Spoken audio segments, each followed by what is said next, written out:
makin banyak kebohongan yang terbongkar, biar Pak Rifai ketawa dulu. Ya, yang pertama adalah kebohongan Jokowi. Ya, ketika dia ditanya, Anda melaporkan apa? Oh, saya nggak melaporkan apa, yang saya laporkan cuma peristiwa. Kemarin selain yang disebut-sebut so-called itu ijazah, yang maunya itu disebut ijazah, itu kita juga ditunjukkan juga LP, laporan polisi. Dan ternyata laporan polisi semenjak Jokowi tanggal 30 April itu udah jelas ada 6 pasal. Jadi selama ini terima kasih Pak Polisi yang kemudian bukan dari kami pasal 32 35 itu terbukti pasal itu dari Jokowi.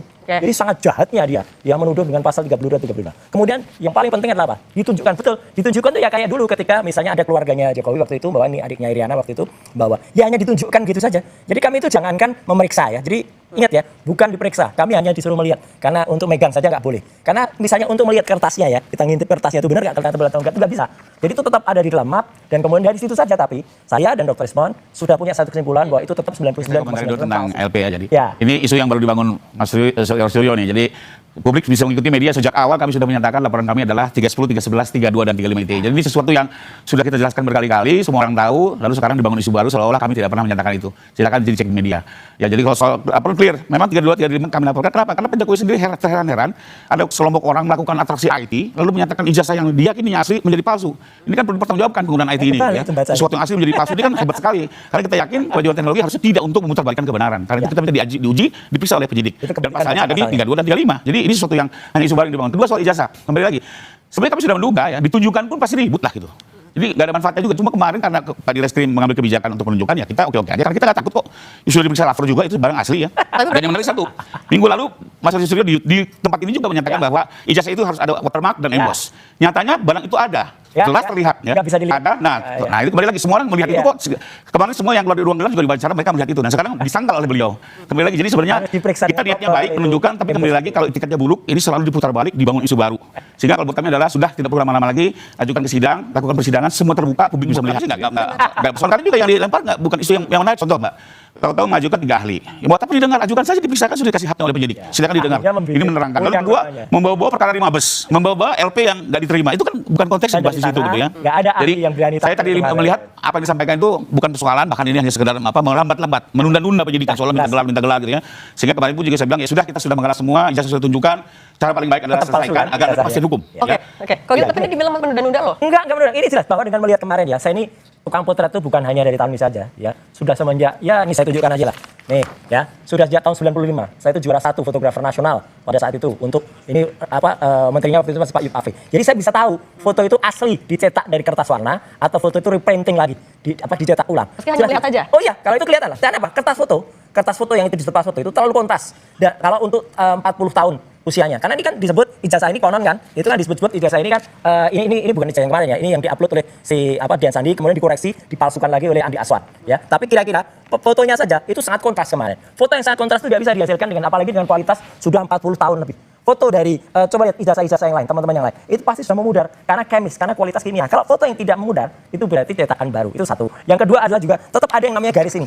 Ya, garis ini yang palsu juga ada nih yang diupload oleh Dian Sandi dan Andi Hasan. Ini garis ini nggak mungkin terus sebuah ijazah asli. Karena itu adalah reprinting, sekali lagi reprinting. Dan logo ini harusnya emas. Kalau orang UGM asli tahu logo ini harus warna emas dan kalau sudah berusia di atas 10-15 tahun, lihat semua ijazah rata-rata kemudian blobor. Blobor itu artinya koyak gitu ya, melebar. Nah, perkara itu kan sebetulnya untuk memastikan suatu perkara itu berjalan sesuai dengan koridor hukum.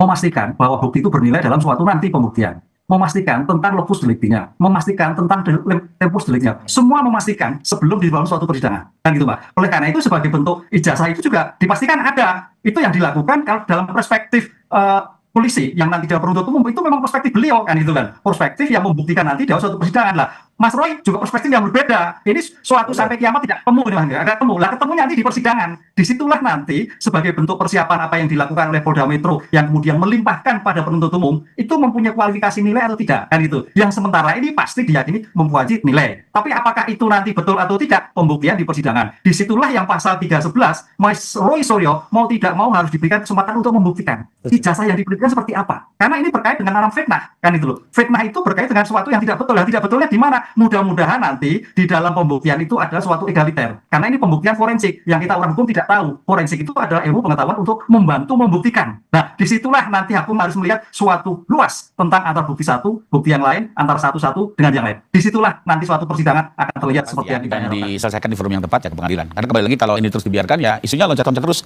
Kita ingat di awal Mas Suryo kan mempersoalkan tanda tangan rektor diduga palsu, jenis huruf, bahkan itu punya Dulmatno.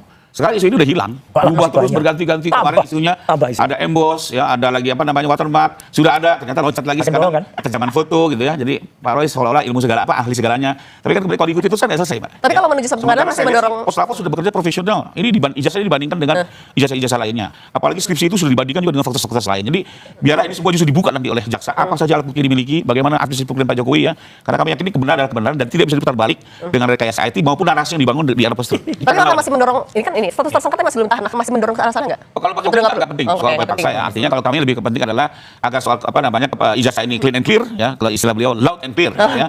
Kedua Yang jelas nama apa? baik Pak Jokowi. Bukan kalau Pak Jokowi mengatakan ke bergeser. Enggak bergeser. Semua tetap sama konsisten. Bahkan makin jelas kebohongannya. Ya udah jelas kemarin terungkap lagi pas fotonya ya gitu. Dan kemudian kalau orang mengatakan itu emboss kelihatan. Enggak, emboss harus diperiksa dengan misalnya diperiksa apakah dia benar emboss. Karena gini, kita sekarang sering lihat ada wallpaper misalnya ada tegel itu kelihatannya emboss tapi ternyata setelah dipegang dia rata. Itu karena apa? Karena permainan grafis. Nah, itu kemarin juga bisa hanya Jadi yakin di pengadilan nanti bisa dibuktikan kalau harus dibuktikan karena misalnya nanti harus kita boleh benar-benar memegang, merasakan, kemudian juga menerang dan harus membalik. Kalau dibalik nanti akan kelihatan. Nah ini apakah logo emasnya itu blebor atau enggak, dan ada satu lagi. Saya memang tidak semua saya buka karena kalau saya buka semua nanti semua diikutin. Dulu juga mungkin belum ada tuh apa watermark emboss, begitu kita ngomong watermark emboss tambahin. Belum ngomong ini tambahin. Gitulah. Jadi supaya kita tahu lah semuanya. Kenapa? Ini disita Karena yang ada sejak tahun loh. di KPU itu kan enggak ada semuanya. Embossnya enggak ada, watermarknya enggak ada semua. tambahin masih sedikit-sedikit Pak Verify. Benar nggak? kan? Ya, baik Masyarakat lagi. juga tahu lah. Ini kan fitnah nih, kayak begini-gini ya. Kemarin sudah dijelaskan bahwa ini sudah disita sejak pertengahan tahun dan Nah, ada izin pengadilan. ini juga menarik, Bagaimana soal mungkin disita. tahu-tahu ini Ya. ditambah-tambah hanya gara-gara minggu kemarin beliau bicara itu. Ya, mungkin teman-teman polisi bisa tahu sendiri lah. Mereka yang nyimpan ini menyita. Justru ini, Tahu-tahu soal dipindah disita ini teman-teman menarik, polisi Pak. berkayasa nih. Disita Nama-nama tanggal bos. 23 Juli. Tapi Oktober ada orang namanya Budiari. Ya itu bilang di Solo. Saya lihat barusan ditunjukkan. Katanya Juli disita. Kok Oktober barusan ditunjukkan?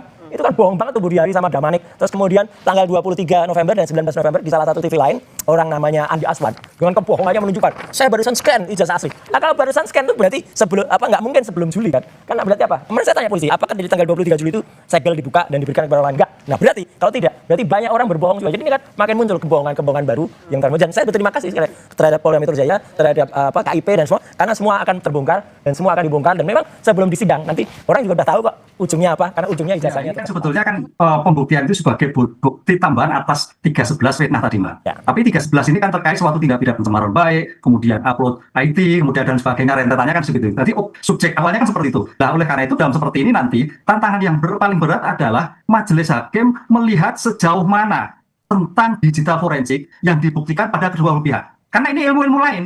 Hakim sarjana hukum, jaksa sarjana hukum, penuntut umum sarjana hukum. Sedangkan ini adalah ahli digital yang bisa mempercayakan. Maka dalam konteks hukum, sebagai keterangan ahli forensik, itu nanti keterangannya bebas. Bisa dipakai, bisa tidak oleh hakim. Sepandang hakim melihat sebagai bentuk apa yang terjadi. Apalagi nanti dalam KUHA baru, nah ini yang menarik, adalah ada pengamatan hakim. Pengamatan hakim yang luas, dari pembuktian yang awal sampai pembuktian sekarang, diberikan keleluasaan. Kalau dulu kan petunjuk. Ya. Dengan demikian, tantangan seperti ini akan melihat mana yang benar. Itulah nanti akan dilihat dalam konteks KUHA baru sebagai pengamatan hakim dari sejarah panjang proses pembuktian sampai di dalam proses pembuktian di persidangan yang menggunakan ahli forensik. Di situ tantangan yang paling cukup menjadikan perhatian kita. Sudah ada 22 ahli. Karena kemarin pun kita mengajak sudah 3 ahli ya kemarin. Ada ahli yang sangat profesional dan sangat pengalaman, namanya Prof. Tono Saksono. Ada satu ahli Dr. Ridho Riwadi. Kemudian ada juga Dr. Ridho Rahmadi. Kemudian ada ahli pidana. Yang pidana bahkan berkonsultasi dengan sangat bagus kemarin dengan Pak Dileskrim dengan Pak Propam ya, bukan Pak Propam, Wasidik ya. Kemudian bahkan mengakui nanti kalau ada berarti ada beberapa prosedur yang salah yang itu harus dipenuhi. Terus kemudian beliau perintah penyidik coba cek dulu langkah-langkahnya udah betul atau belum. Nah jadi dari situ udah kelihatan kalau kemarin itu banyak sekali proses-proses yang tidak tepat. Dan kemarin dengan tadi 3 ahli itu aja, dan bahkan kita nunggu kemarin katanya ada ahli IT juga yang mau dihadirkan oleh pihak sebelah ya, pihak Pak Rifai. Kita tunggu dari awal sampai akhir nggak muncul tuh hidungnya tuh yang namanya Joshua Sinapung. Nggak muncul-muncul kenapa? Semua ahli sudah didengar oleh penyidik, 22 berani orang. tampil dia. Nggak perlu dimunculkan nanti bisa kan? Karena begini, Ya, karena barang bukti itu kalau ditunjukkan di awal justru bisa menjadi merintangi penyidik. Ya, makanya itulah. Prof. Vino bisa meluruskan nih bahwa Ya, ada barang ya. bukti yang bisa ditunjukkan ke tersangka, ada barang bukti yang nanti di persidangan. Misalnya kalau nutupi. hasil kejahatan betul konfirmasi, tapi alat bukti lain nanti di sidang. Nah, nggak berani nih nutupi kebenaran CCTV video itu nanti di ujung saja. Nanti baru diperdengarkan di waktu yang tepat. Justru kalau semua ditunjukkan, CCTV. mulai membangun alibi-alibi, mulai pembelaan-pembelaan secara tidak tepat gitu ya. Ya, kembali lagi ini memang aturan sidang seperti itu, dan kita kalau Publik saya bisa lagi menilai kok. kita dorong ke persidangan segera, Setuju. publik menilai secara Ayo. terbuka. ahli forensik akan membahas terkait Hadir dengan kan nanti Jokowi apakah rekayasa IT yang dilakukan oleh Bang Rudi dan kalau ini benar adanya, apakah betul aplikasi itu bisa menyatakan ijazah Jokowi menjadi punya Nurul Manto, itu kan harus dipertanggungjawabkan gitu kan. Ini menarik soal ilmu baru nih. Harus. Rubah langsung. Sebenarnya Nurul Manto sendiri sudah dengar keterangannya menyatakan bu itu bukan ijazah saya gitu ya. Oke, tapi kalau melihat dari memang bukan ijazah, tidak mendalui, padanya komponen kita ada. sudah bekerja sangat profesional ya dengan saksi di atas 100, bukti surat sampai dengan 700, ahli 22 menurut saya sudah cukup ya. Sekarang ini hanya tinggal memberikan kesempatan tersangka mengajukan ahli-ahlinya. Kenapa? Nanti semuanya akan dialihkan di sidang, didengar oleh para hakim, didengar oleh masyarakat, dan nanti hakim mengambil keputusan. Masyarakat bisa tahu kan, seperti- ribet kami banget confidence, kami untuk confidence. satu ijazah palsu pede, aja dua-duanya sampai pede. 200. Mas Roy juga masih pede berarti ya? Sangat pede kalau memang benar, ya cukup satu ahli, satu bukti, satu barang, sudah. Ini kan gua sampai ratusan. Ini kan menunjukkan kalau mereka itu nggak pede menghasilkan itu. Kalau nggak kan cukup, ngapain harus ratusan? Dalam hukum minimal dua bukti. Melakukan apa ya? Melakukan penganiayaan justru atau melakukan orang-orang justru harus menyerahkan orang-orang yang nggak salah ini. Kemudian harus disita ijazahnya, disita apa namanya skripsinya. Ini kan orang satu ini kan memang bikin susah rakyat ya. Udahlah, udah jadi presiden bikin susah, udah pensiun. Bagaimana polisi ini kemudian bertindak baik dan ada komisi untuk percepatan reformasi kepolisian. Silakan bekerja, tertibkan kalau memang langkah-langkahnya ada yang nggak benar. Satu lagi Mbak, Silakan. ada kepastian juga mungkin banyak pihak yang selama ini dikorbankan akan mendapat kepastian. Lihat UGM bagaimana diuyak-uyak. KPU juga diuyak-uyak. Oh, enggak lah, itu semua MNDP benar. diuyak-uyak. Ya, kalau memang Semua jujur, nggak diuyak-uyak. merasa Mabes diuyak. Polri diuyak-uyak gitu ya. UGM justru namanya kasihan. mudah-mudahan kalau ini clean and clear. Bias Natalis. Disebut juga nama baik akan 3 hari lagi Jadi kita UGM itu dukung. untuk harusnya sidang. bangga punya Oke. AI, tapi Keren, dari AI-nya keren. malah dibredel. Oke, keren, keren. Biar sidang ini nanti ya kita tunggu Iya, kita sidangnya. tunggu Oke. bisa itu.